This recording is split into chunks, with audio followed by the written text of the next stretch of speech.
order. Good afternoon and welcome to the Women and Equalities Select Committee. Today we're holding an oral evidence session on egg donation and egg freezing. We have two panels and our first panel is with us here. We have Laura Rose Thorogood, founder of LGBT MUMMIES, welcome.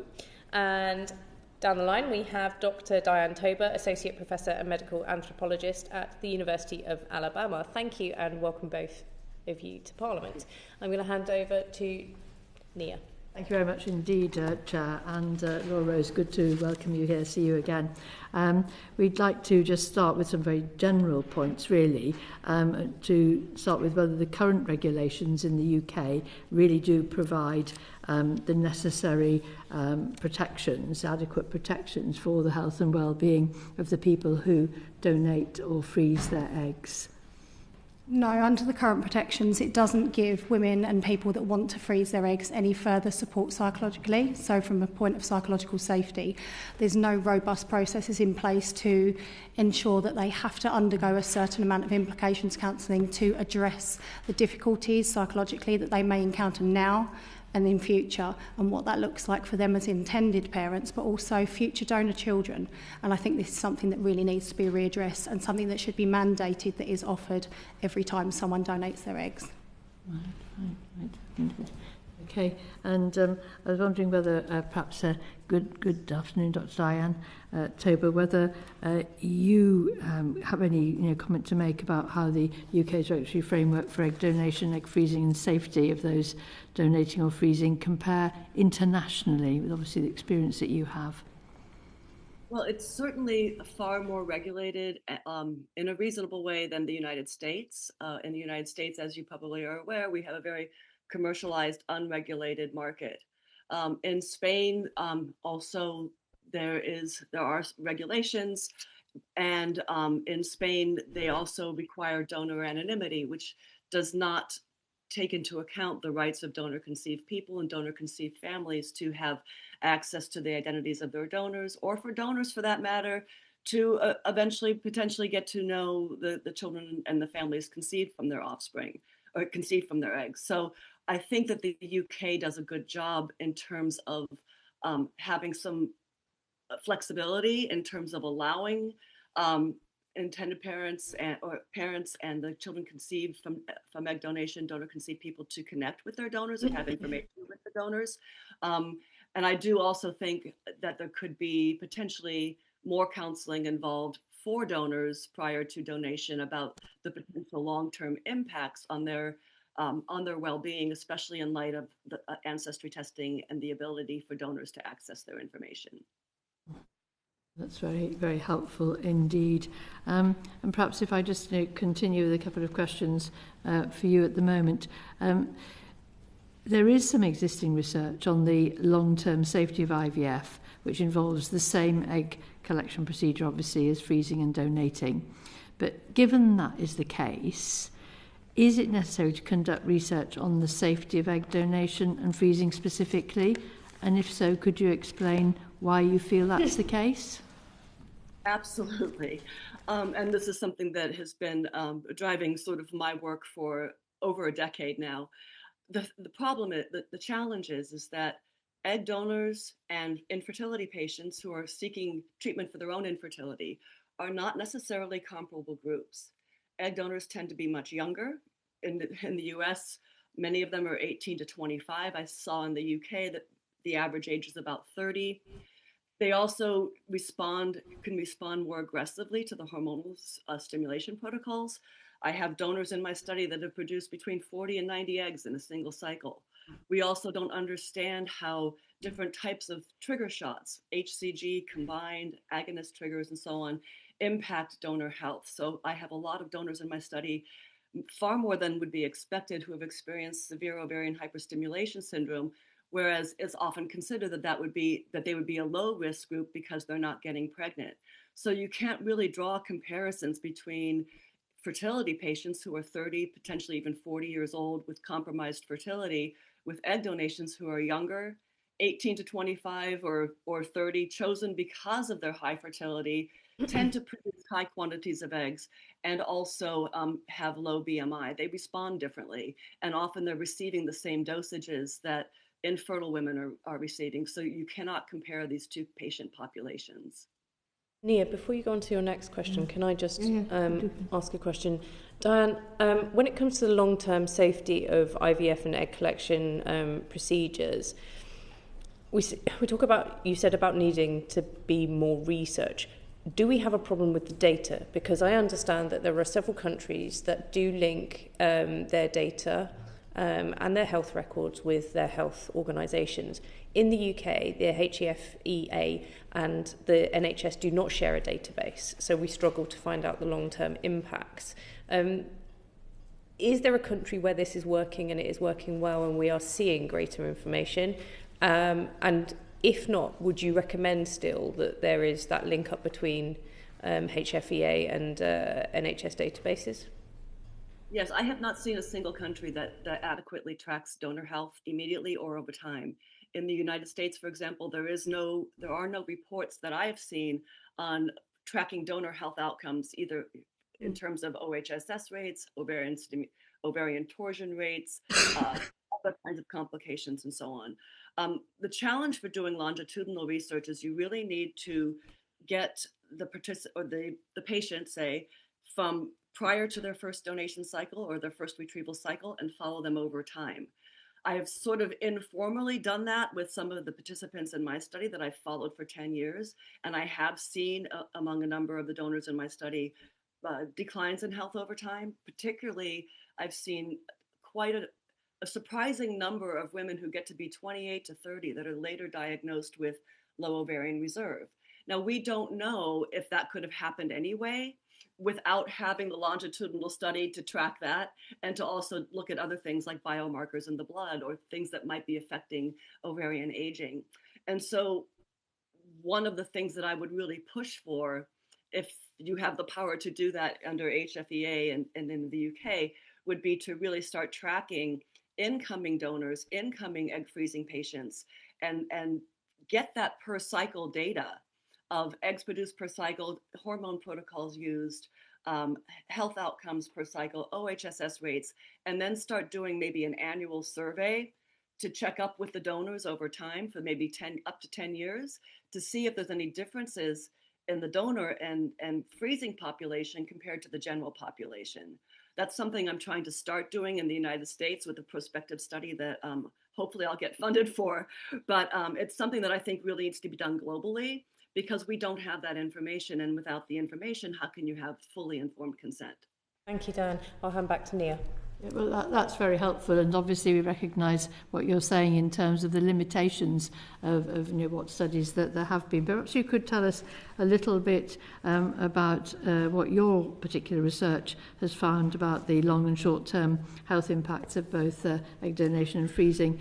Things like, for example, whether there's any evidence that egg donation impacts on menstrual health or on conditions such as endometriosis, and also what sort of data, which I think you've really covered pretty adequately for us now, we should be collecting to actually assess those long-term impacts of egg donation and freezing. As I say, I think you've probably covered a lot of that, but the first part of some of perhaps the meat of some of your research would be very interesting.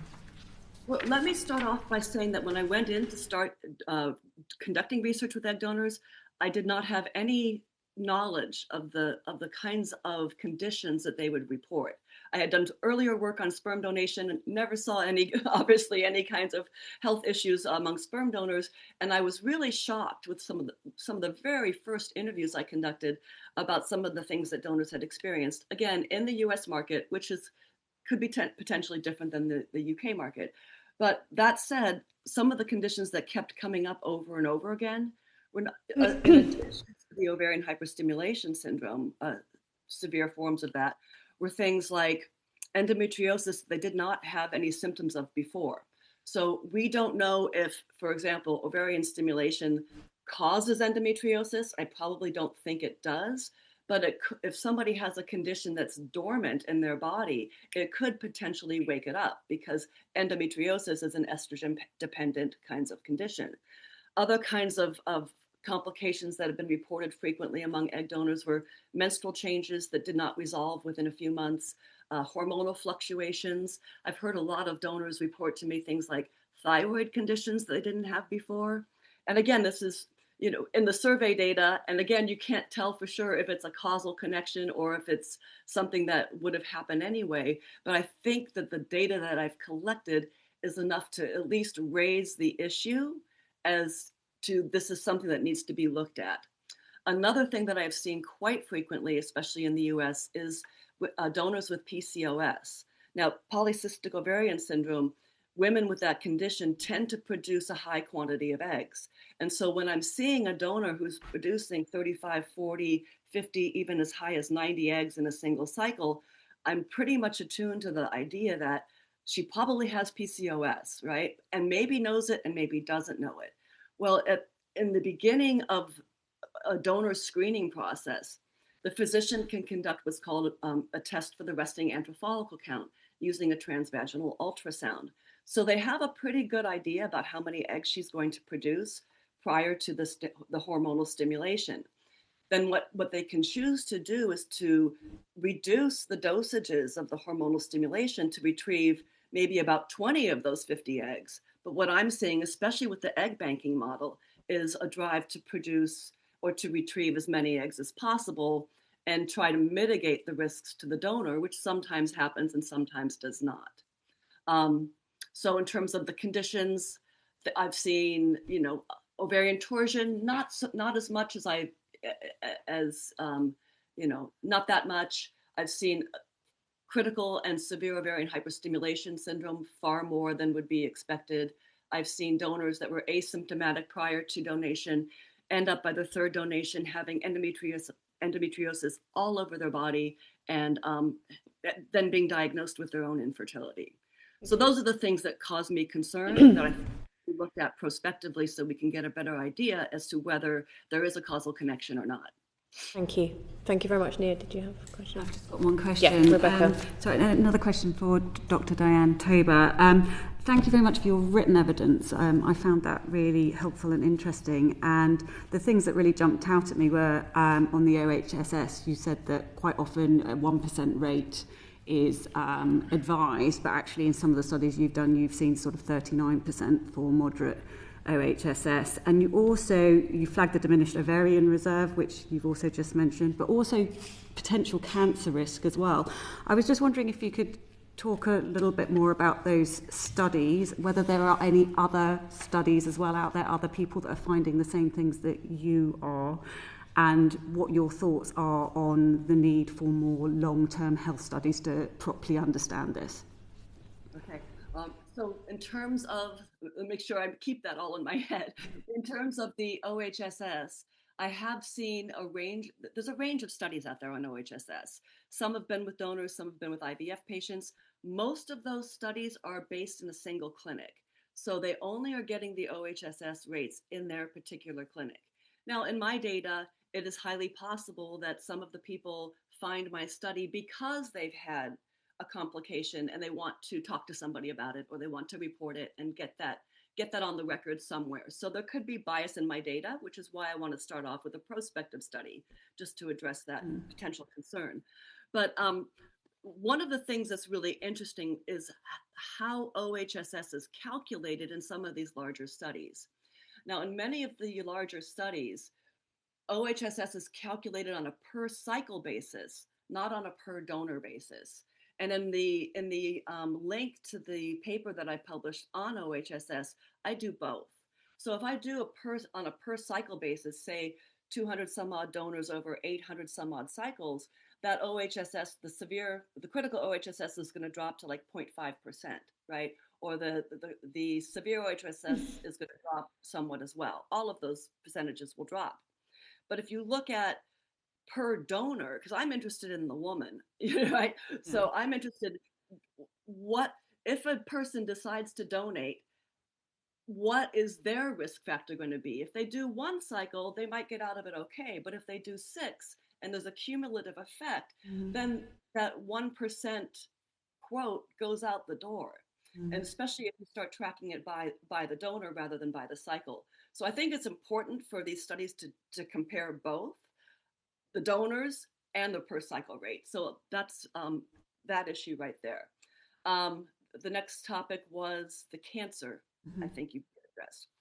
So there were a couple of very suspicious cancer reports in my data, and they were both in the survey, and I also interviewed these donors.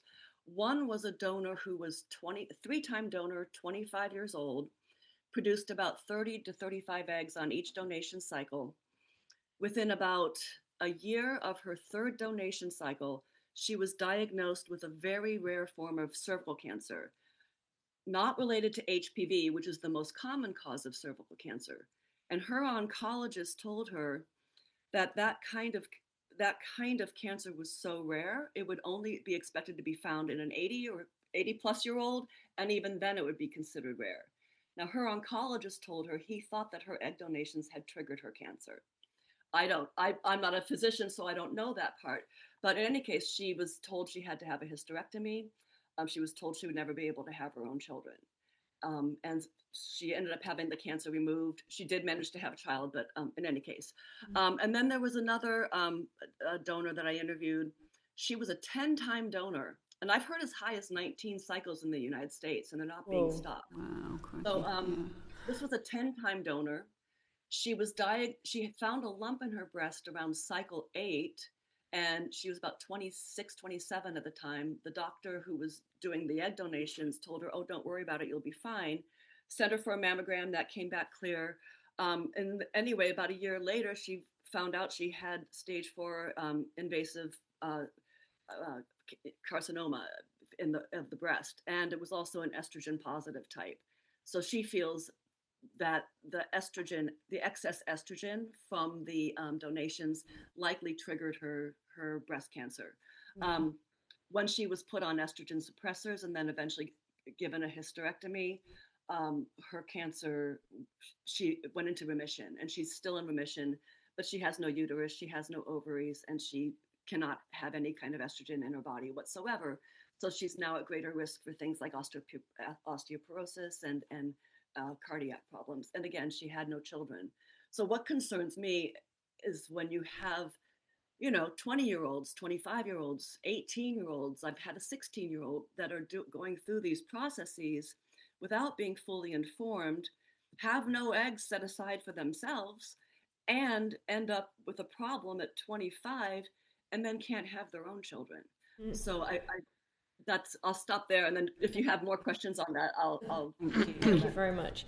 I'm going to hand over to Rachel now. Thank you, Chair. I'm going to come to you first, Laura Rose. Thank you for joining us today. What concerns have you received from lesbians or other members of the LGBT community, including those from minority ethnic groups who've undergone egg sharing or egg donation? There's a lot of covert advertising going on within specific clinics and groups that is specifically targeting lesbian and other queer women and people, whereby they are offering money off deals to share their eggs if they're looking to, it's not financially viable for them to go for multiple cycles. They know that they're restricted financially. It gives them the opportunity to have discounted rates. We're seeing more exploitation around black and brown women and people that are being told there is a shortage, UK or globally. There are people, heterosexual couples, that need eggs from people like you. If you do this, there's the opportunity that you will get discount and we will support you to get pregnant. Of course, we're hearing that some of it is quite aggressive in their stance. People are saying, actually, we don't consent. This is not something we want to consider. And some clinics are being quite pushy in that stance, which is pushing people either to leave the clinic or feeling that they have to do that because this is the only opportunity. Because as a marginalised community in itself, many LGBTQIA plus people are not already able to access NHS funding. 4 out of 42 ICBs currently give female same-sex couples access. That does not include trans, non-binary people or any other person that's in a different family formation. So people feel ultimately forced to go down those routes. Also, there's lots of discussion around if you share, if you donate your eggs, Then further down the line, we're hearing a lot of families that are intended parents that are saying that they are being told, if you share your eggs, you need to have a certain amount of eggs. So they're being overstimulated. Therefore, we are seeing a huge amount of lesbians and queer people in our community ending up with OHSS, sometimes not even going to the hospital, so it's not being registered. We had a family recently who are close friends of ours. One of them lost her tubes and, of course, had to use IVF to get pregnant anyway, but ultimately has lost her tubes subsequently because she had such severe OHSS, and the hospital said that it had further impacted her fertility and she would only be able to have IVF in future, not IUI, which was something that they wanted to do. Can I take you back? You said only 4 out of 42 ICBs funded lesbian women's IVF, and that it was lower for trans women in other communities. Trans and non-binary people currently don't get any fertility funding provision on the NHS. There is one family in Greater Manchester we've supported who have successfully been supported to get access. There's others that are disparate and are saying that they don't fall within the category, even with a gender recognition certificate. Gay men don't get support with embryo creation here, however they do in Scotland, and there's 4 families up there that have had access. But at the moment it is only female same-sex couples in 4 ICBs out of 42. Therefore, obviously, people are having to go private or down alternative, more dangerous routes like home insemination, where legally it's more precarious. Those 38 ICBs don't fund any rounds of IVF for lesbian couples. Okay. And do you think we should be collecting data on LGBT people as a specific cohort? And if so, why do we need to do that? I mean, obviously, some of those statistics clearly show that there's that potential for abuse. At the moment, the HFEA collects some sporadic data, so we have information about female same-sex couples. We don't have information on single women and people in the community. We don't have much on gay men that are looking to co-parent, queer platonic co-parenting, unless they're a gay male couple. We also don't have support for polyamorous families or other queer platonic co-parenting. They're not in that data. So there's a huge portion of the community that aren't collected. I met with the Secretary of State this morning around maternity and neonatal care, and again addressed the lack of data around our community, whereby in America, the Association of American Medicine have data on our experiences and our poor outcomes, but actually in the UK we don't collect it, and when we do it's really disparate and specifically only around female same-sex couples. So we don't know what our outcomes are in fertility, in mortality, in birth, in physical and psychological injury as well. Who do you think should be collecting that data? The HFEA should be working directly with the NHS, and they should be communicating and sharing that data so we can see what the outcomes are. Thank you. I'm going to come to you now, Diane. In the US, students appear to be targeted for egg donation, and we've heard similar reports in the UK. Is such targeting ethical, in your opinion? Well, I mean, I think anytime you have, a population that's potentially young, needing money, and then targeted with ads that say, be a donor, make 50,000. It's not necessary. It's undue inducement. So I would say there are some ethical challenges to that. Thank you. And what's the minimum age limit for egg donation in countries that you've studied? And do you think it should be higher than 18? Mm-hmm. Yes, in the US and Spain, it's both 18. Like I mentioned earlier, I do have one donor who was 16 when she first started looking into donation with the permission of her stepmom, but not with the permission of her biological mom. And the fact that the clinic would actually even take a 16-year-old, I found surprising. And then, in my opinion, just from what I've seen with 18 to 22-year-olds, I think that's a bit young. I would prefer to see a bottom age limit of about 22, because then at least they're mostly out of college. Many of the egg donation agencies in the United States like to have donors that are in college, 18 to 22, because they have a more flexible schedule. They can be more readily available to come for appointments and things like that. In my study, the average age was 24 and a half at first donation, with a range of, like I said, 16 to about 30, 31. The people who were over 30 in my study were all known donors to people in their family or friends and so on. So they were not the compensated donors. Compensated donors usually max out at about 30. So, but 22, I think, is a reasonable cutoff, a first-time donor. Thank you. Thank you, Chair. Thanks, Rachel. Rosie. Thank you, Chair. I'm just going to move on to counselling and informed consent.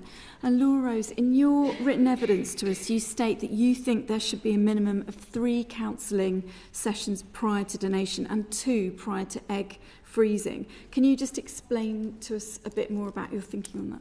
I did go back to the team and say that was a typo. It was supposed to be 3 for both. Okay. So I had amended it. The fact is that when people go for implications counselling, they are told that they're required to have 1.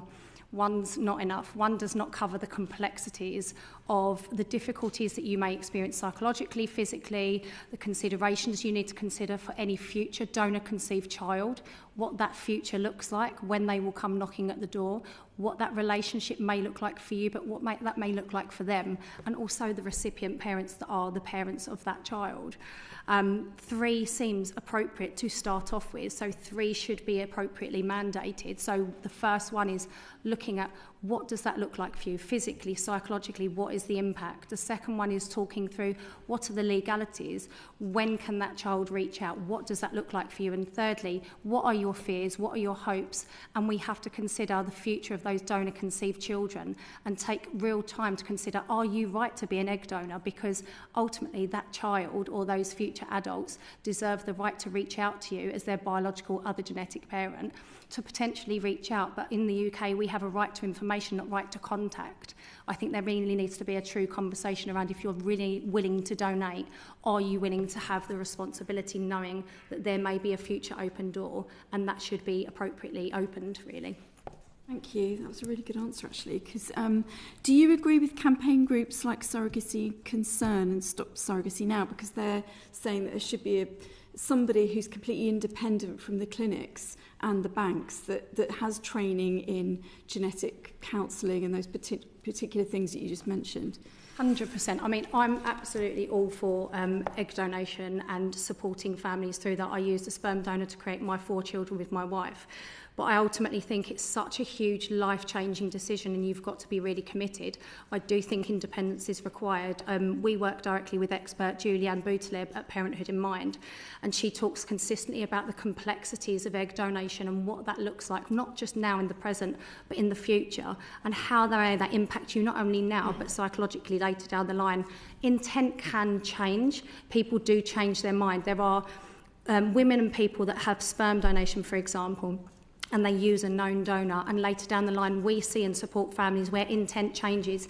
He or they decide they don't want any other children, they want access to that child. They also want to, have parental responsibility or see the child. And if intent changes at any given point, those conversations really need to be seriously considered, but outside of the clinical area with someone wholly independent, because it really needs to be considered whether you're right to do it or not. Thank you. And Diane, you were nodding away, so I guess you agree with all of that. And what has your research found in relation to the need for counselling before and after egg donation and freezing, and what type is needed? So similar question. And do you link that with the idea of tracking those women through their experience? Yes. And I would like to echo a lot of what she just said. But what I find from a lot of the donors is that they're told throughout the counseling process that the egg is just a cell and it's not their child, right? So they're counseled to separate themselves from the genetic material in order to go through the process. And so at the time, most donors might say, okay, yes, the egg is just an egg, it's a piece of DNA, it's not my baby. However, I don't think that kind of counseling that's been reported to me here is necessarily going to prepare one for potentially having contact with the donor-conceived child or the recipient parents at some point in the future. And in fact, with the donors in my study, about 90% of them are open to being contacted at some point, even in Spain, where anonymity is required. 75% or so donors were open to future contact. And so what happens here in the US is, and even what I witnessed in Spain, is that the counseling process is more of a process to get the donor through and accepted and moving forward with the donation, rather than really focusing on the potential long-term sequelae of becoming a donor, the contact, the relationships, and thinking about it in a more in-depth way. So I think the idea of doing 2 to 3 counseling sessions to really ensure that donors understand what it is that they're doing in a more serious way, rather than, oh, I'm going to go make £1,000 or $10,000 or what have you. I think a more in-depth and more structured counseling would be advisable. From what I've seen here with the donors, they like, oh wow, they told me it was just a cell when I first started out, but now I feel like I sold my child, 3 years, 5 years down the road. So, and like she said, those perceptions do change over time. And I think that's not accounted for. I don't know what your counseling situations look like in the UK, but I know in the US it's not adequate. Thank you very much. Thanks, Rosie. Rachel has a couple of supplementaries. Yeah. So supplementary for you, Laura Rose. I mean, in respect of counselling, we've heard in other sessions that there is some greater risk of having another woman's egg implanted in you, and obviously that's something that lesbian couples choose quite frequently, to have each other's children. Is there any specific counselling around that, have you found? And is that something that should be implemented? I think it's something that should be implemented. Again, there's specific experts that can provide that additional level, and again, that are queer specific, that have worked with families, so that understand the idiosyncrasies and the needs of the community. I think it's very difficult to appreciate the gravitas of what reciprocal IVF looks like and the difficulties that queer women and people face when they undergo it. We do hear from a lot of families where they're going through the pregnancy, and actually the person that is the gestational carrier often feels like a surrogate, often feels far removed genetically. We often then do see the person that is the genetic mother or parent of the future children feel that actually they're far removed from the experience, and whilst they thought it would be a really lovely experience, it doesn't feel as they would have expected. Although we do see a lot of families that do reciprocal IVF and find it a beautiful experience and say it's perfect for them because they're both able to be part of that experience. But it's wholly dependent on people, how people feel and what that looks like. Sometimes people can't be a gestational carrier for a multitude of reasons, but actually they can donate their eggs, whereas the other person, they may not genetically want to have a child because there's a genetic mutation or issue and fertility issue, but they may be able to carry. Thank you. It's very helpful. Thank you, Rachel. Rebecca. Thank you. So we're going to move on to commercialisation of the egg market. I'd be grateful if I could direct this question to Diane in the first instance, and then I'll come to Laura Rose.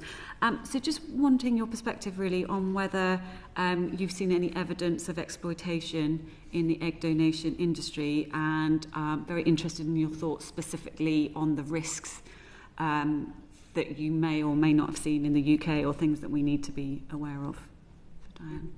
Yeah, so I mean, in regard to the commercialization, in the United States context, I've seen advertisements advertising as high as $250,000 or even higher to become an egg donor, and then the person is very interested. They contact the agency, and then the agency says, "Oh well, sorry, that intended parent is already matched with somebody, but we have another that's ready to match with you for $10,000." So I've seen a lot of bait and switch in the United States market. But again, it's legal to advertise compensation here, which is what gets people in the door. In the UK, I haven't seen as much in terms of the financial number out there in terms of what people can get. I assume, like in Spain, people who are considering donation pretty much are aware of what the compensation is going to be. In Spain, what I saw, with 1,100, 1,200 euros or so is the maximum compensation, which is equivalent to what a low-wage worker might make in a month. And so in the Spanish context, I saw a number of, about 30% of the donors that I interviewed or surveyed were immigrants, some of which were recent immigrants. Some of them were doing egg donation, for example, to help bring their family over from Colombia. Some were Ukraine refugees. And so whenever you have that kind of a population, there is a potential for being vulnerable. You know, if you don't have high compensation, then the compensation you offer will still be potentially enough to get people in the door, if that's enough to maybe help with your monthly expenses. What was the other part of your question? It was the focus on the UK and any watch outs specifically in the UK. Although So I think in the you did UK, touch on it. I did touch on it. So there were about 20 donors or so from the UK in my study. I've interviewed a number of them.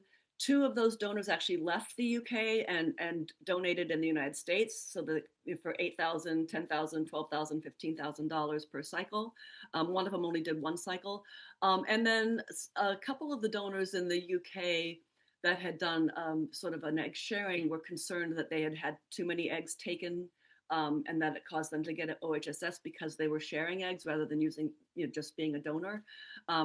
That can happen regardless of whether it's egg sharing or just a regular donation to an egg bank or something.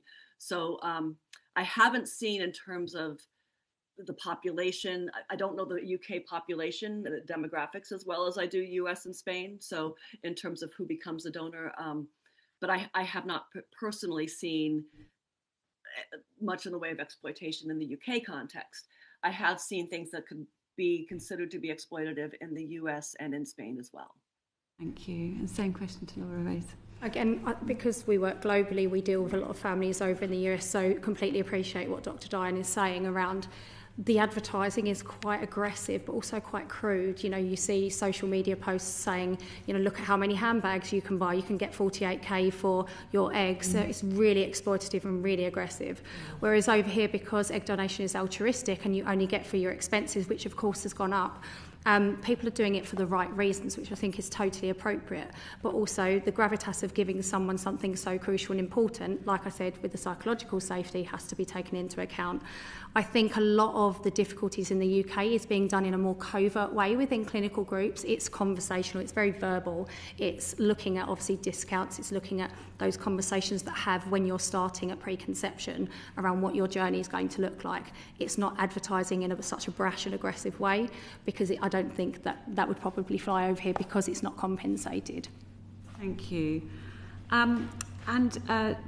Dr. Diane, your international research suggests people travel across borders to both donate and buy eggs.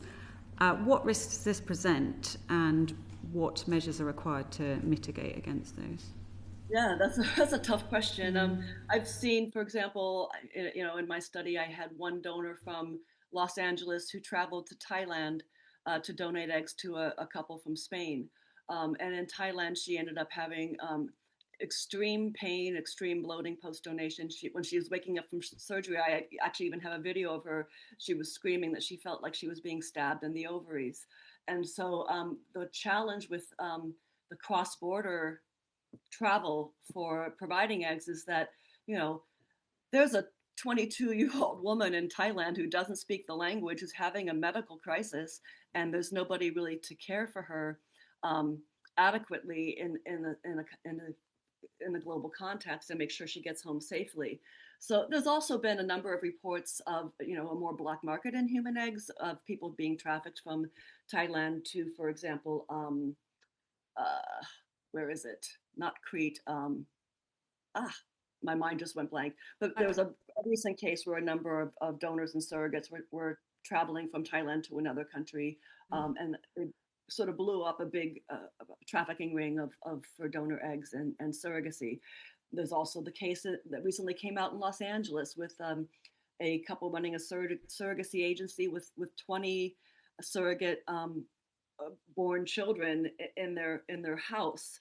And so these kinds of things, they're remarkable in terms of international scandals, and yet there's very little that can be done to control, from what I've seen, these things from happening. So I mean, there's such a lack of international collaboration on this process that it's very difficult to ensure there's an ethical approach across borders. It doesn't mean that these kinds of things happen all the time, but the fact that they happen at all is, I think, problematic. Um, Another thing that happens quite a bit is the shipping of eggs globally, which has become more common with the rise of egg banks. And again, I think I mentioned in the written testimony or written evidence that, for example, for the UK to receive donor eggs from abroad, you're not going to have the same standards, the same ethical standards, and the same standards of care that you might have in the UK as in another location where they ship the eggs from. So. Oh, thank you for that. I mean, and do you think that we should be looking to sort of agree international limits on the number of eggs donated or families created generally? Absolutely. I mean, we say in the United States that you're supposed to stop at 6 cycles. Well, that doesn't necessarily happen. Like I said, I've had donors in my study, one that did as high as 19, and many who have done between 10 and 15. I have one donor who was quote unquote a high producing donor in my study.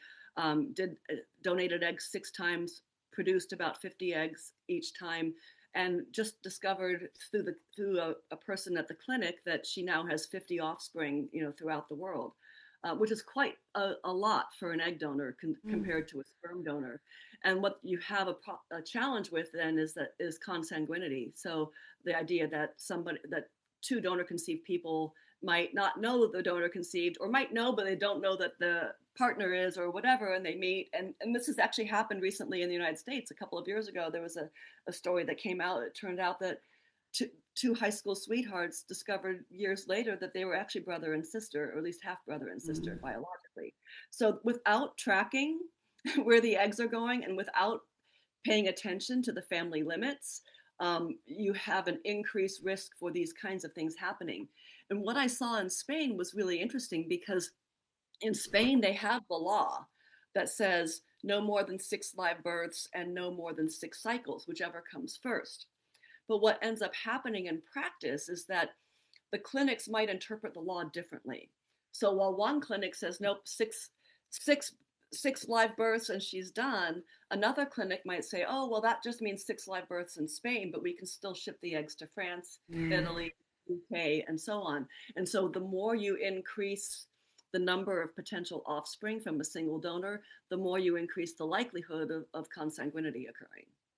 No, thank you. That's really fascinating and worrying. And I think one of the concerns I have is around that you could donate your eggs in good faith, for all the positive reasons, wanting to help families have children, but actually there's a concern that those eggs could go all over the world, and to who? I mean, I think most women would want to know they're going to loving families, and it does bring in some risk there, particularly if you discover you've got 50 offspring. Thank you. Laura Rose, would you like to add anything on those questions that I just raised? I think what Diane had said about globally there should be more regulation and working together as governments. I think to look at what should be standardised, what should be mandated, and we should look at doing that globally so that those limits are in place and actually adhered to. And I think holding clinics and organisations accountable as to when they do break that, what does that look like? How are they going to be prosecuted? Because again, like the case that I know that Dr. Diane was talking about, that was an incredibly debilitating and awful experience for that woman and that man when they found out they were half genetic siblings. So I think that there needs to be more mandated regulation around it, but also there needs to be support and conversations around why it is wonderful to help families that need egg or sperm donation. What does that look like? And also more robust processes in place to support them through that experience and future. There does also need to be psychological support, not just at those 3 appointments, but thereafter. Egg donation is a wonderful thing, but it needs to be more regulated globally, and I think that communication between countries needs to start happening now. Thank you, Chair. Thank you very much, and I think that brings us nicely on to our next panel. Thank you so much, Laura Rose and Diane. Thank you very much for your insightful testimony today. Thank you very much. I'm going to swap over now.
Welcome back, and this is to our second panel. I'm delighted to be able to welcome Dr. Emily Dickerson, consultant gynaecologist, fertility specialist and clinical lead for donation and surrogacy at Care Fertility. Welcome.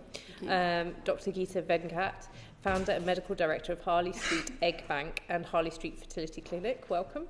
And down the line we have Professor Sarah Martin de Silva, professor in transnational reproductive medicine and honorary consultant gynecologist at Nine Wells Hospital and Medical School. Thank you very much.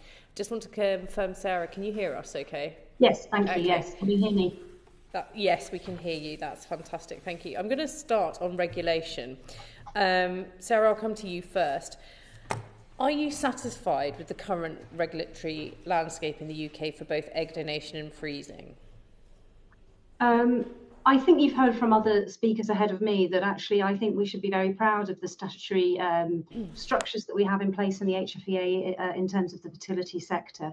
So I think we are often looked at as examples from our international colleagues, and I think we are generally good. However, there have been some discussions about introducing perhaps a lower age limit for egg donors, perhaps limiting the number of cycles. I think one thing that nobody really has touched on is that the confidentiality issues that the HFEA Act raises, in that it limits this joined up approach to medical care, complications and so on, but also surveillance of donor long-term outcomes and so on. So I think that might be something that we should perhaps take some sort of attention and consideration to. Thank you. Dr. Geeta, is there any areas of improvement that you would like to see or changes, do you think? I agree with Sarah. We can be proud of HFEA, UK's HFEA licensing code of practice and consent framework and other things. We are, HFEA is a leader for the international community, and I know other countries have followed HFEA in creating regulations in their country. But there are still some areas I feel that we can improve by establishing some marketing standards and consistency of counseling with all the clinics, because HFEA says that counseling is necessary for all the egg donors before they proceed with the treatment and during treatment or even afterwards. However, it's not mandatory, and some of the clinics, some of the egg banks, they offer counseling as per the HFEA regulation, but they don't. Most of the donors say, I know everything, all the implications, because I see all the donors in my clinic and in my egg bank as a senior person, and I've been in this sector for the last 30 years, and if you ask a person, they don't understand the full implication of counseling. And all of them say that, oh, I know everything. I've done some research online, and I know everything about egg donation, and I would like to go ahead. So those some of the clinics, then they say, oh, I offered counseling, so-and-so does not want to go ahead. But in our clinic, we make it mandatory before they come and seek donation. And also during the treatment, if we ask them, we offer them, and if they have some doubt still, then we offer them counseling. And after care and during the aftercare, if they have some psychological effect or questions, we offer them counseling. I think there is no consistency with the different clinics. We should make it mandatory so that all the donors understand the full implications of what they are getting into. That's really fantastic, and it's great that we are seen as one of the better countries when it comes to regulation on this, but it is the job of our committee to always continue to push, because progress is not inevitable, and also sometimes, particularly when it comes to women's healthcare, okay is not good enough. You talked about mandatory requirements on counselling.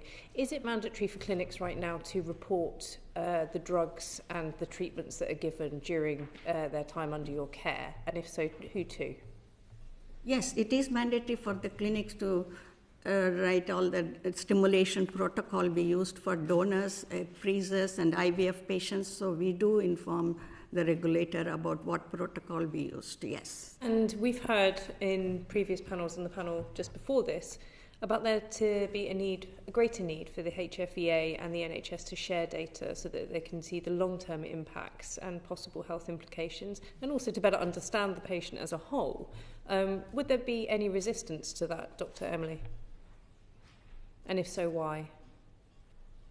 From a clinic perspective, I don't think there would be resistance to better data sharing between clinics and the NHS. I think that would protect patient safety. So I can't see a reason why, and I think some of the historical reasons why there isn't better data sharing is, as Professor Martins de Silva mentioned, about the confidentiality and some of those things that were in place when the HFE Act was imposed. But I think better data sharing would be helpful, because if you ask an individual clinic to track their donors in a better way, to try and get some of that longitudinal data, which is lacking, then I think you're going to only select the donors from that clinic and only the donors that may engage with that kind of follow-up, which wouldn't be sort of standardised. So I think better interaction between databases, absolutely, yeah.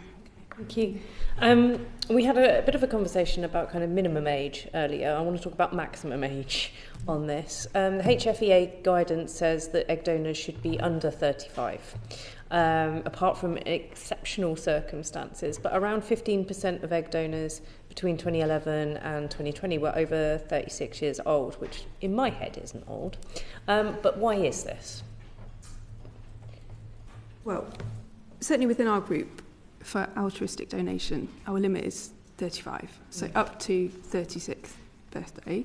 I think any donors or egg donors, people donating the eggs beyond that age, will be potentially in the known donation setting. So there's some people that come to us for treatment having already kind of considered someone that they'd like to be their egg, an egg donor, and then that would count as one of those exceptional circumstances where you could assess. I mean, those known donation circumstances are definitely assessed more stringently, if you like, than the altruistic donation, in the sense that there's more counselling for the donor, recipient, and in fact together is the way that we approach that, because there's different implications beyond that. And then one of the main reasons why there's an age limit is to do with the fertility outcomes from the donated eggs. So depending on the age of the donor, there's quite a lot of discussion with the recipients and with the donor, actually, because obviously the donor needs to consent to the process about what the outcomes from the donation might be. I don't know this, but is there an age limit on sperm donors? What's the age limit for them? What's the age limit? The British Fertility Society is 40 now. They have reduced it to 40. They've reduced it to 40. 40 now. Okay. Excellent. And on the lower age limit, we heard there about possible moves from the 18 bracket to higher. Would that cause any issues, do you think, in terms of donation if the age limit was to be raised at all?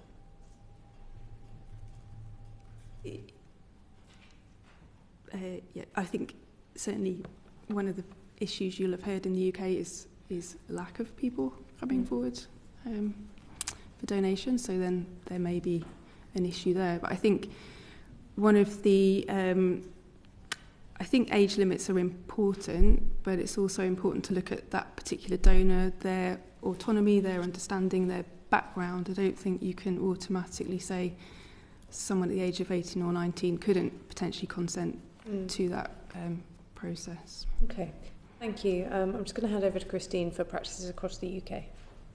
Thank you very much. Good afternoon. Professor Martins de Silva, I wonder if you could explain to us how egg donation differs in Scotland compared with the rest of the UK and the reasons for this difference.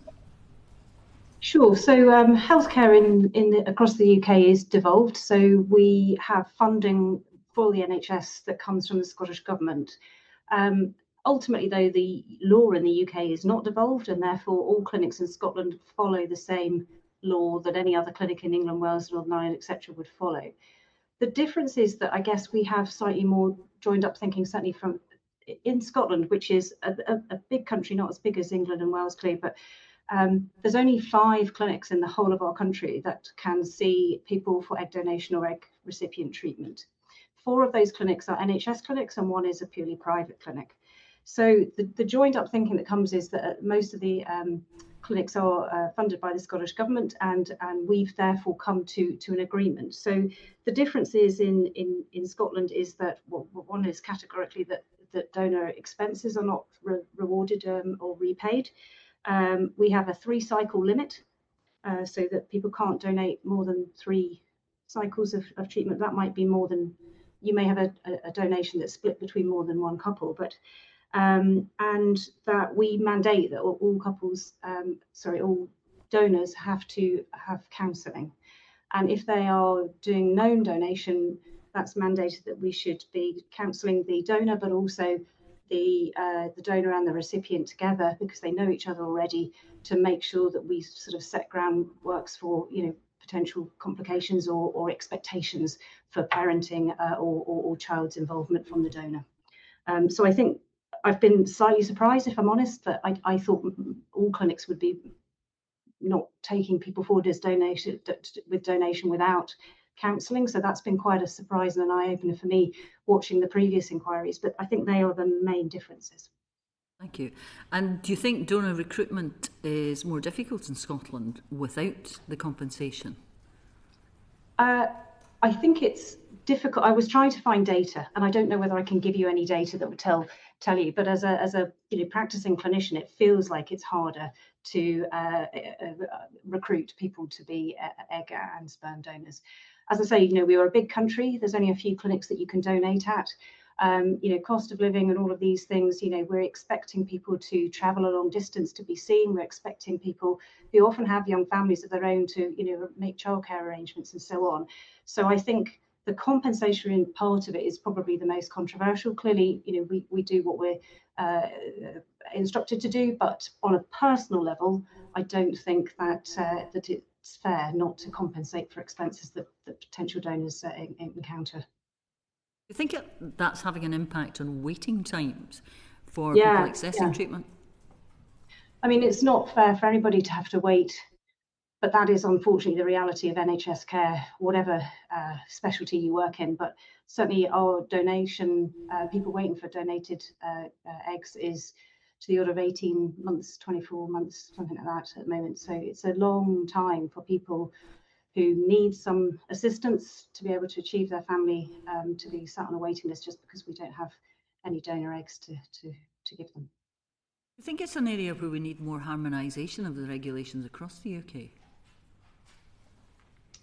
I guess so. It's difficult, isn't it? I think there's a lot that the Scottish Government do very well. We're very lucky to have all of the funding that is recommended in the NICE guidelines. So, that would be what I would potentially back to the rest of the nation is, people who need fertility treatment should be funded effectively according to clinical guidelines.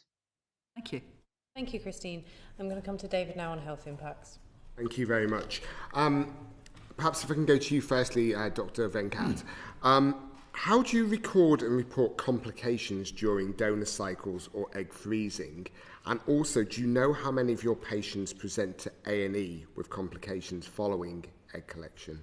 Yes, thank you.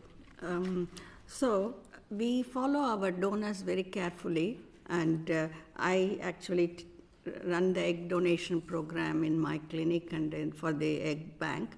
I take personal interest, and it's important to offer them support physically and also psychologically and emotionally.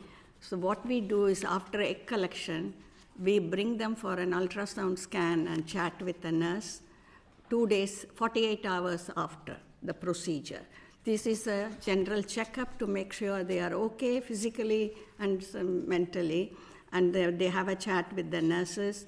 And if there is any sign of hyperstimulation, we do the necessary blood test. And if they have any symptoms like vomiting, nausea, or pain, we give them appropriate medication. And if some of them are not able to eat or drink because of the nausea, then we give them intravenous fluids. So we do proper aftercare. And if we think that she needs further monitoring, we bring them back for another scan and to chat with the nurse. If necessary, even doctor will get involved if somebody is hyperstimulating or having early symptoms. I'm not talking about critical OHSS as hyperstimulation, because then they will need to go to the hospital and they need to be inpatient in the hospital. And all the patients I'm saying is the mild or moderate OHSS we manage. And even if they don't have OHSS donors, we bring them back to our clinic for a checkup scan and a chat with the nurse to make sure they are all right. And subsequently, all the donors come and have a scan in between 4 to 6 weeks after the egg collection procedure to make sure everything has gone back to normal. We check everything, and they also have a chat with me. I discuss with them how they feel about it and how the experience was. And also, because the donors are in the age group usually around 30, 32, I also tell them, look, I know you came and donated because you don't want a child at this moment in your life, but don't forget, later on you may not be able to have a child. So I just have a chat with them about the importance of thinking about themselves and do something about it. Because I had an egg donor who donated 4 times in our clinic. And the second time and third time, fourth time, I told her, she said, yes, I will be all right, I will be all right. But she came back to our clinic at the age of 43 and said, oh, can you check my ovarian reserve? And unfortunately, she had no eggs. And I had to disclose this information to her. I had tears in my eyes because this is a young girl, she came and helped so many people. But finally, she could not have children herself. So I told her, but she told me, you always asked me to think about myself and my fertility. I didn't do it. But so I always have a chat. Dr. Venkat, if I can just pull you back briefly. Sorry. It's been really, really useful. But the specific of the question is, how do you report record and report complications? Okay, it's good to hear how you discover complications, but how do you record and report those once you discover them? And how many of your patients would you say present to A&E? You see, we are only talking, if you take only the egg donors, because there are 2 groups we are talking here. Egg donors is one group, another one is egg freezers.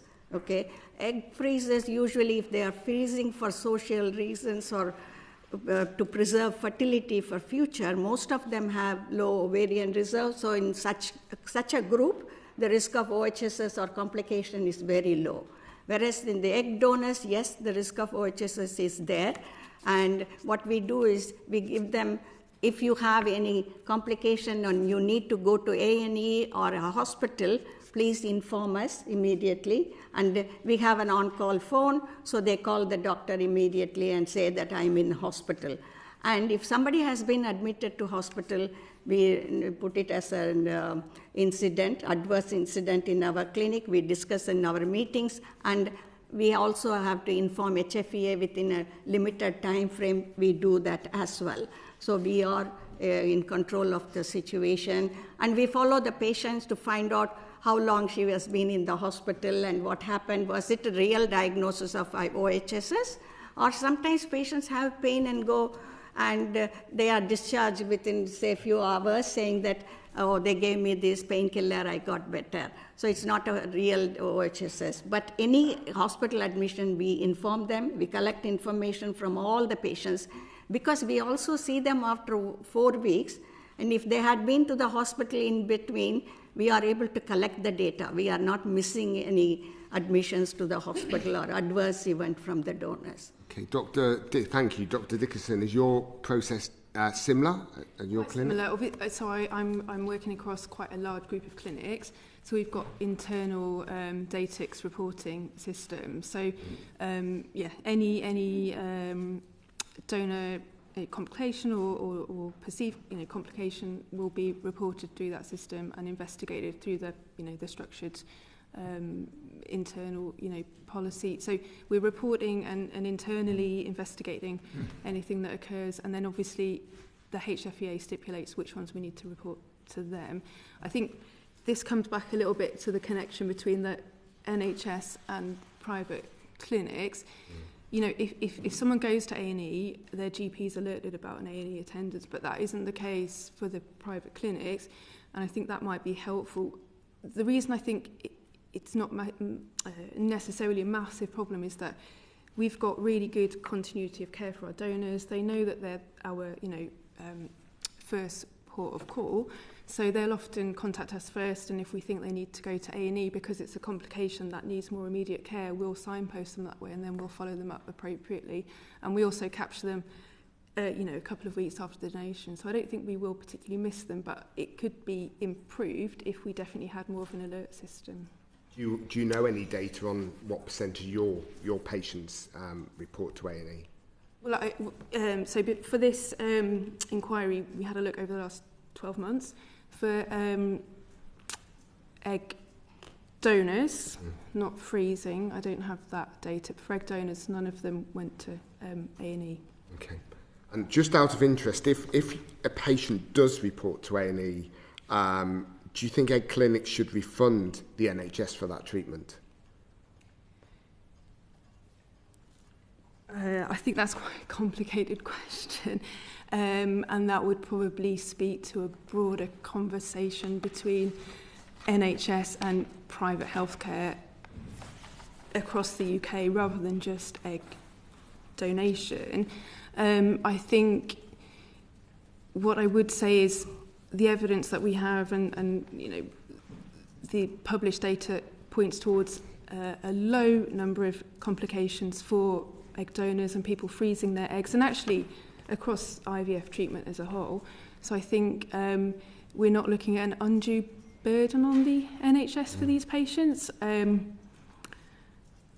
I think, that, whether there should be a cross-charge, I don't know. I think that's probably part of a bigger conversation. But I don't think, one thing I would say is, if you look at how the fertility sector has responded to potential burdens on the NHS, you've got that, the multiple birth minimisation strategy, which was kind of moving towards reducing multiple pregnancy, which is mainly to reduce complications for the mum and the baby, but also took into account there was a burden on the NHS from that. So there was a response in that sense, but whether it should be financial, I think that's beyond my comment. I'm going to thank you very much. I'm going to very quickly ask you, Professor Martins de Silva, coming from an NHS background, what's your view on that question? Oh, that's mean.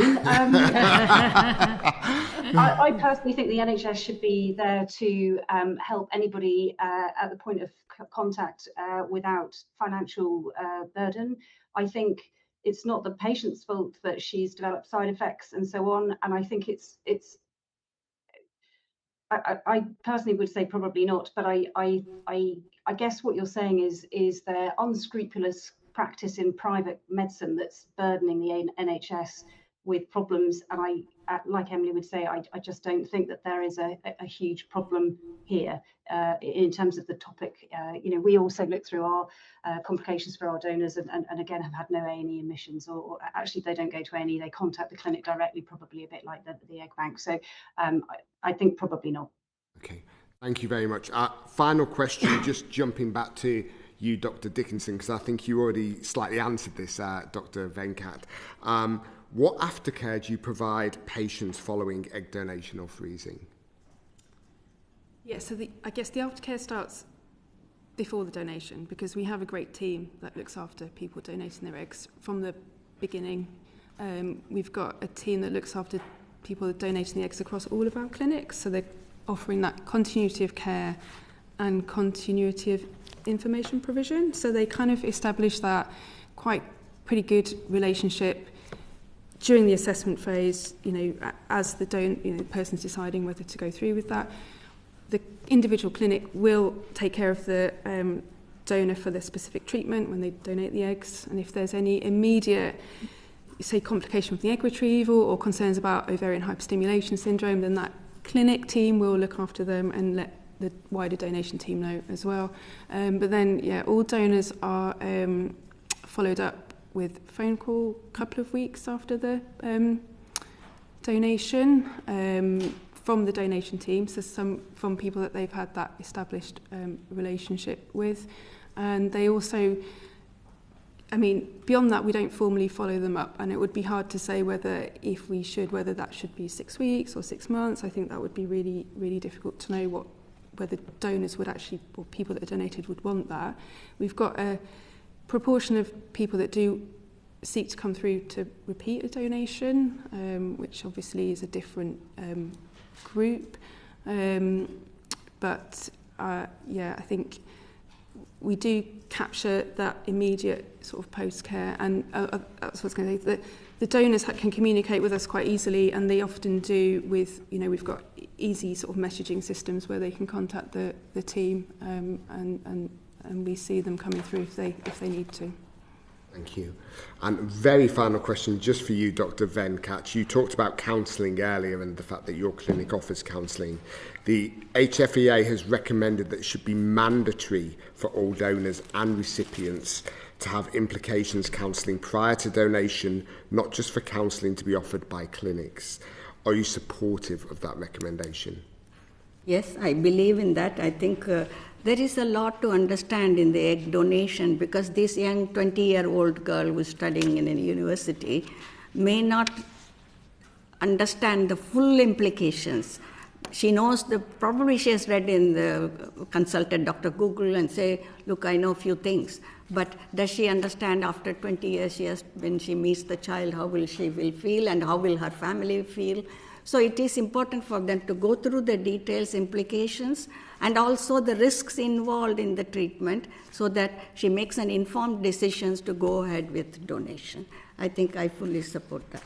Thank you very much. Thank you very much. Thank you, David. I just had a quick question.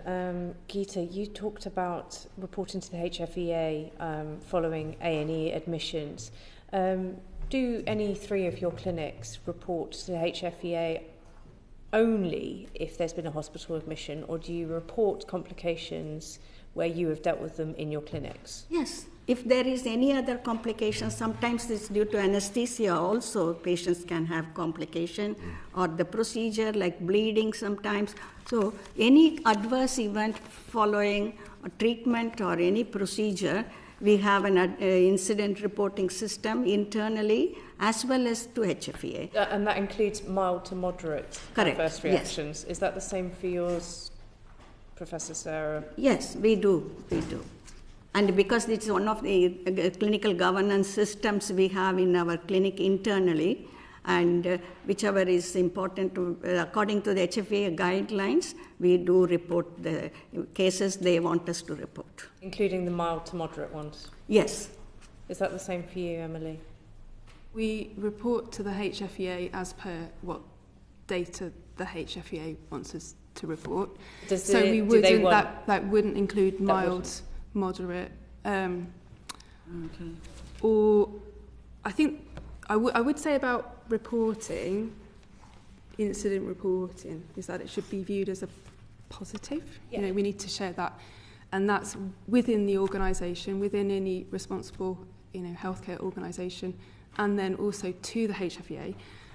And there's a number of incidents reported to the HFEA that they then record as not an incident, so they only really want specific, they've got kind of the incidents that they want reported. So we follow that. So yeah, we wouldn't report mild OHSS to the HFEA. Sarah? No, we wouldn't either. We would report critical severe, which has to be reported within 25 working days. If there's any other sort of unexpected incident, hospital admission and pain or whatever, then we would report that, and that has to be reported within 24 working hours. Okay. So usually a day or two. But mild to moderate ovarian hyperstimulation, we record in-house. We monitor everybody and all of our data in all kinds of different ways, but we wouldn't report that to the regulator. And is it just OHSS that you would report, or is it also bleeding on egg collection and other complications? So any sort of adverse incidents, which would be bleeding, infection, sepsis, as I say, unexpected hospital admission and so on, would be reported not only to the HFEA but also internally within NHS systems. But specifically OHSS has a different reporting form to go to the HFEA, and that is only for critical and severe. Thank you very much. I'm going to hand back to Rachel now. I thought Kevin was... Oh, sorry, Kevin. Kevin. Sorry. I'd just like to ask a few questions about how you tell users about your services and really how you advertise what you're doing to people. Emily, how does your clinic present its success rate for egg freezing? Freezing. Yeah. So, I had a look at this before, coming today. There are some promotional ads out there potentially about egg freezing, raising awareness, but those do not include anything related to success rates. If you click on from those, then you will get to the relevant page on the website, which does reference how we might discuss success rates. I had a look at that as well. I think it's pretty fair. I don't think it oversells success rates of egg freezing. There's quite a lot of information there about why people might want to egg freeze, what the process might look like, and then in the section that talks about success rates, it acknowledges HFEA data, and then also suggests that, firstly, to look at egg thaw rates, because that's relevant to success from frozen eggs. And then at the minute, because people are freezing their eggs, but we're not having a lot of experience of people coming through using the eggs, even across a group, but you really should look at it per clinic because it's based on how that particular lab, what the expertise are there. The best way to look at success rates is to kind of look at success rates using fresh eggs for that your relevant age groups, and that's there on the website. So I can't see from our group overselling of success from egg freezing. Actually, are there barriers just in the processes you have or innate to everything clinically that sort of stop things being as transparent maybe as people would expect in any service that they use? So there are things that you can't measure, things that stop you being as transparent as you would like to be maybe? Well, I think we have to acknowledge that from, like I was saying before, the number of people freezing their eggs is much higher than people then coming through to use those eggs. So, and people freezing their eggs electively are a different group of people coming through for fertility treatment, which limits that direct comparison somewhat. It merely reflects how the clinic, the expertise in the lab may be. So there is that uncertainty because we haven't got enough data to really, counsel people specifically about their individual success rate. Thank you. Keitha, we've heard some reports that egg donation is being advertised at university freshers' fairs. What's your take on that, and particularly the ethics around that sort of approach? Sorry? Advertising at university freshers' fairs during freshers' weeks. Yeah, I think it's a difficult things to say because we have to get the balance right, in my opinion. We do have shortage of egg donors in the UK, and we know a lot of recipients, couples are traveling to overseas, Spain and Cyprus and other places for donor eggs because of the shortage. It will be more convenient for them to have the treatment here if it's possible. But at the same time, yes, these are vulnerable people, and some might be doing it for money without understanding the full implication. However, we can't generalize the statement. We have to make sure that they understand the full implication.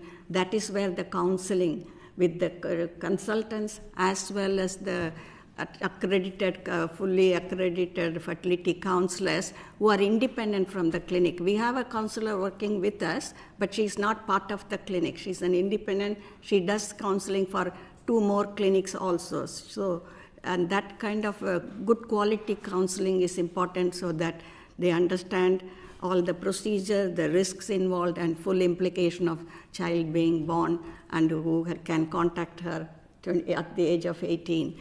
So I think each person is different, how mature they are. And so that is where, if we are able to advertise but not targeting only that group, it will be better. But each clinic has its own policy and there is no uniformity in this matter. So that's why it's difficult to comment on it, but I think we should get the balance right. If each clinic is different, I mean, how widespread do you think this practice is? Sorry? How widespread do you think this practice is of going into University Freshers' Weeks and advertising? We haven't done it. We have an egg bank, but we don't advertise like that. But I know some clinics are doing it, but we don't believe. In fact, we don't advertise for egg donors openly like that, because some of our egg donors said, by word of mouth, they bring other donors. And we also have egg share donors, or it's a known donation, they bring their family member, sister or cousin or somebody. So we don't advertise for donors because I think it is better they hear about the clinic from our website and they come. Thank you, Kevin. Kim. Lovely. Thank you, Chair. Thank you. We're nearly there. Last couple of sections. So my first few questions are for you, Dr. Venkat. Could you tell us how an egg bank differs from a fertility clinic? Yes. So fertility clinic offers treatment to the couples, offering from A to Z all the fertility treatments like IUI, IVF, egg donation, surrogacy, and everything. And they are interested in treating the patients. Whereas egg bank is an independent organization or unit where they recruit donors, screen the donors, and then arrange treatment, egg collection procedure, and then aftercare of the donors. And they give these eggs to the recipients who are looking for donor eggs. And some of the egg banks who have lots of donor eggs, I know they sell to other clinics and other patients also. But our egg bank is a small one. We don't sell to anybody else, and we don't import from overseas. Our egg bank is only for the purpose of our patients' use. And so that is a small bank, whereas we don't sell to other clinics. So that's how our function is, because this is to cater to our patients' needs, whereas the other egg bank is like a commercial unit that's totally different. If you did have surplus eggs from UK donors and you did export them internationally, would you have to get the donor's consent to do that? Absolutely. I think donors have a right to know what is happening to their eggs. We can't do it behind their back. So we have to, it should be explained properly, and we should take a separate consent for moving the eggs to other countries. Is that a legal requirement, or is that your opinion? It's my view, my opinion. At present, there is no regulation on that, actually. And in fact, we don't have any regulation on whether the eggs can be moved from one clinic to another clinic. We always give the opportunity for the donors to say, no, that, look, this is a possibility. If somebody wants to move the eggs or embryos created from the eggs, that is a possibility. But it is within UK, because all the clinics are regulated by HFEA, so we are allowed to do that. Whereas overseas, there is no regulation as far as I know.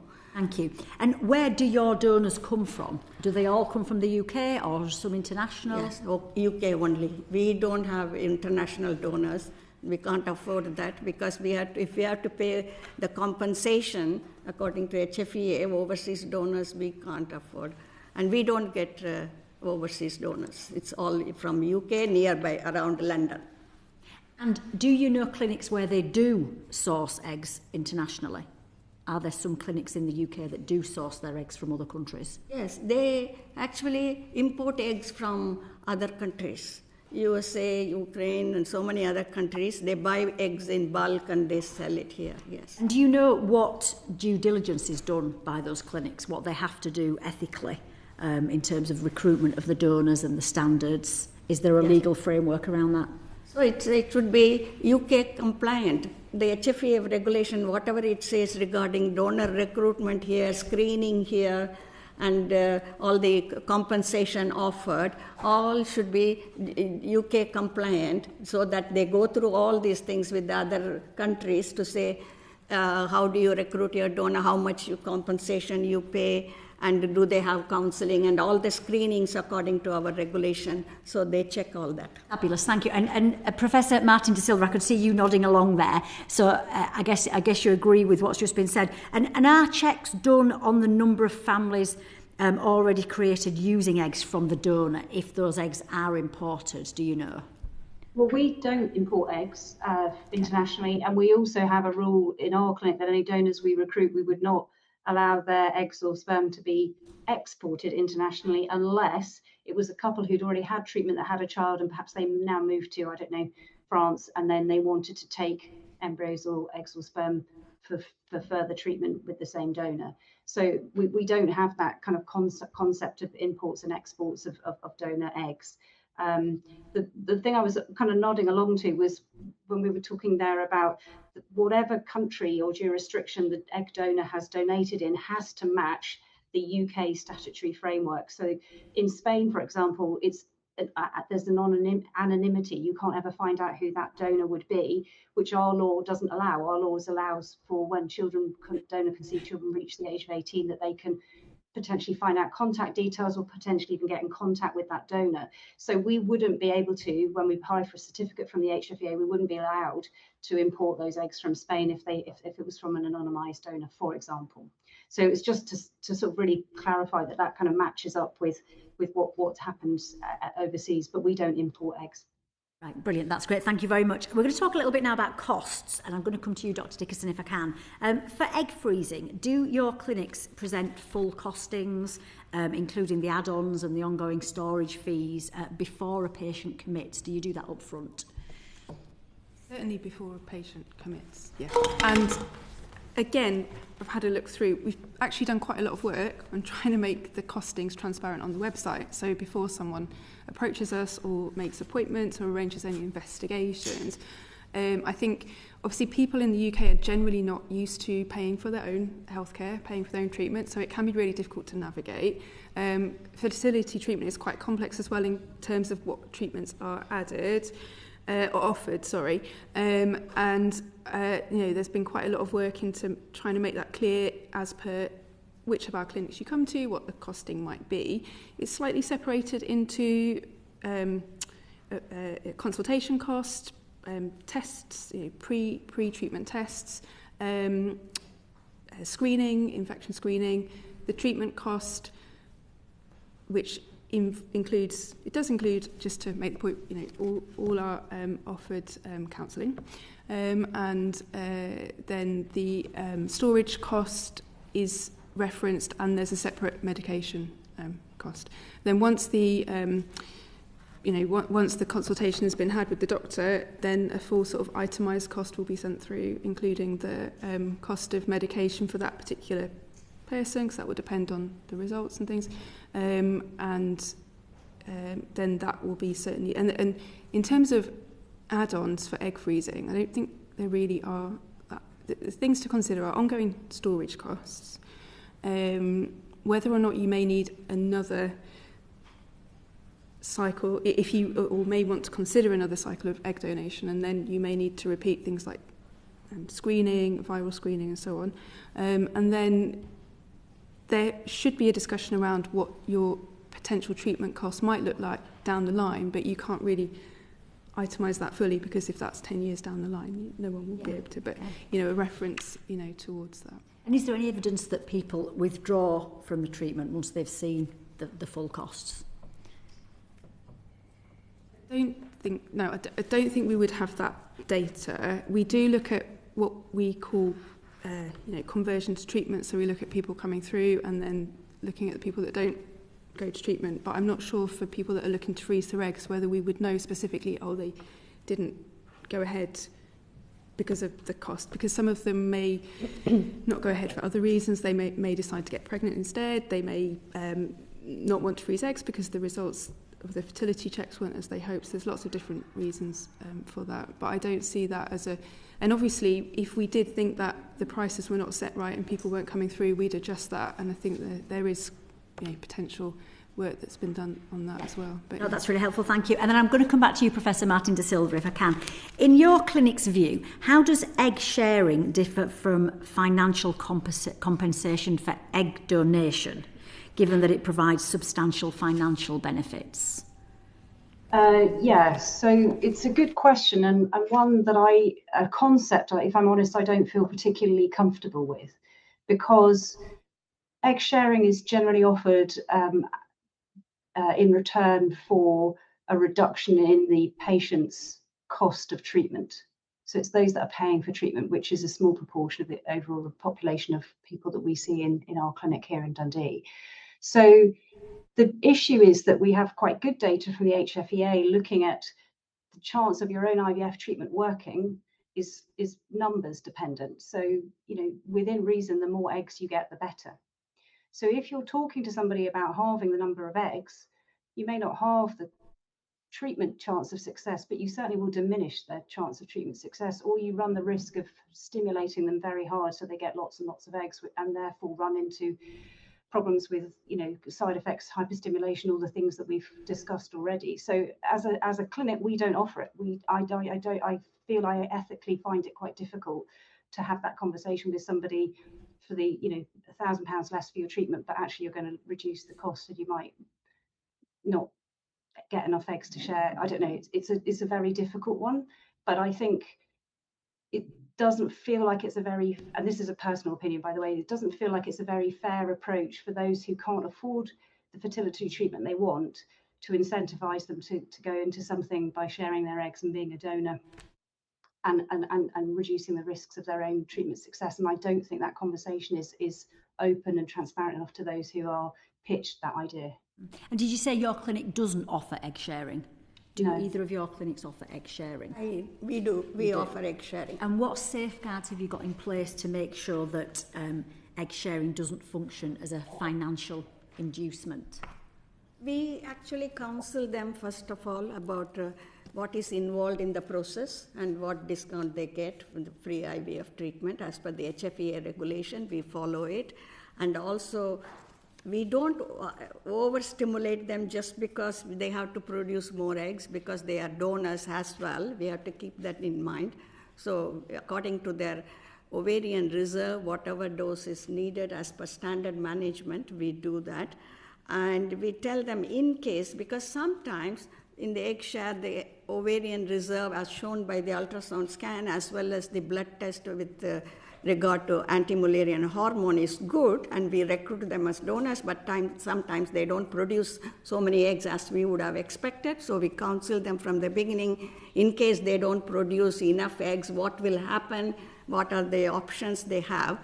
But we do offer them that. But there are two sides to it. Yes, we are offering them a lot of compensation in this case compared to the £1,000, £985 we are offering to altruistic donors. This is £5,000 we are offering to them, if you look at the cost of the IVF.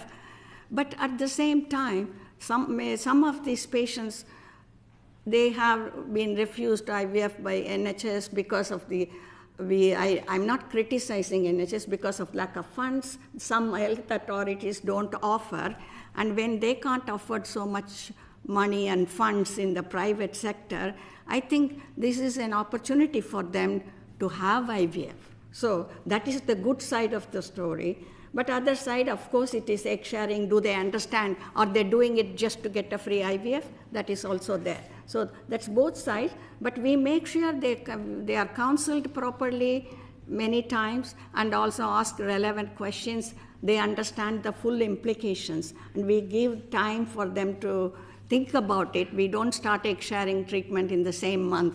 We give them 2 or 3 months to consider everything, and then only we go ahead with that.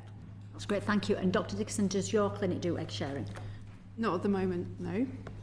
To be frank, we're wondering about it because we used to do that.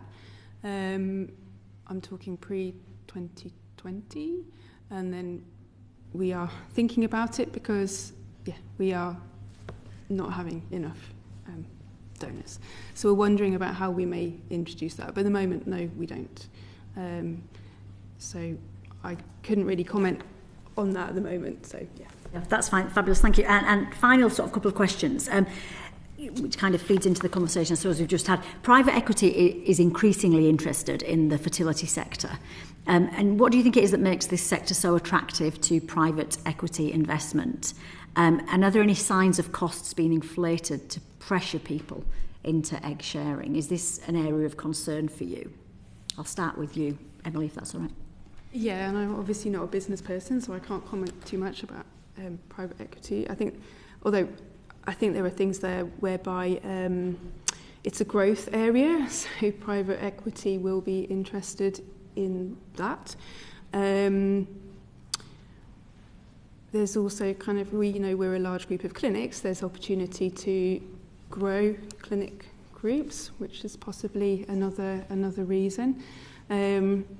Obviously, we are slightly unique. Well, in the UK, partly due to lack of public funding for fertility treatment, which I think is something that is a problem, and I would like to see that potentially. I know it's not the reason for this, but that's something that is an inequality across the UK. But I think I'm not sure about the inflation of costs, because there's I don't know, actually I don't want to stray into business, but if there's different groups owning different clinics, then that's the market sets itself, doesn't it? But I don't think there's inflation of costs necessarily because of the ownership by private equity groups. Thank you. Dr. Venkat, do you want to add anything to that?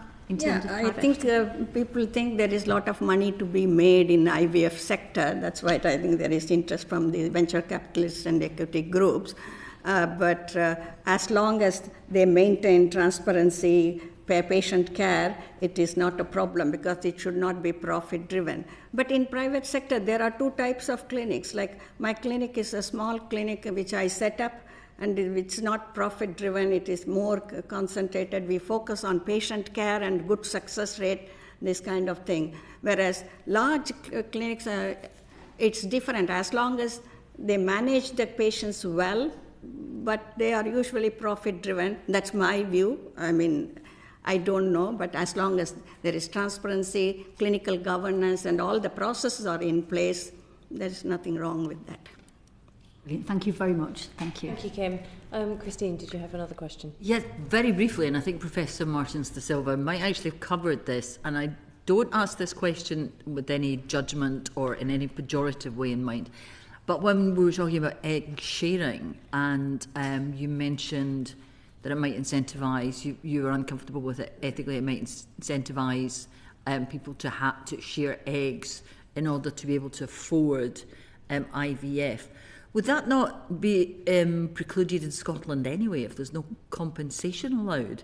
Could the IVF not be seen as compensation? It'd be precluded anyway?